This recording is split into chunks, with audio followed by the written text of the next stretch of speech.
Apartament cu două camere la etajul 1 în Comuna Giroc, lângă primărie. Cum se intră în apartament? Pe partea dreaptă este bucătăria, din care se intră din hol,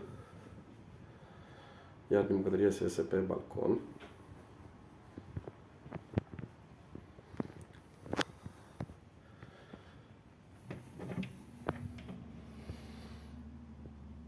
Prima baie este apartament cu două camere, cu două băi.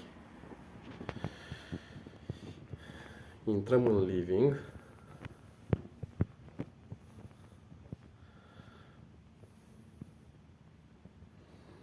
Care, după cum se observă, are și o pictură murală.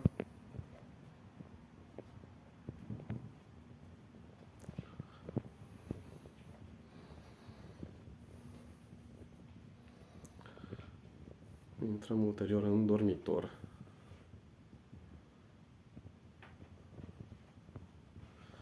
Dormitorul are dressing.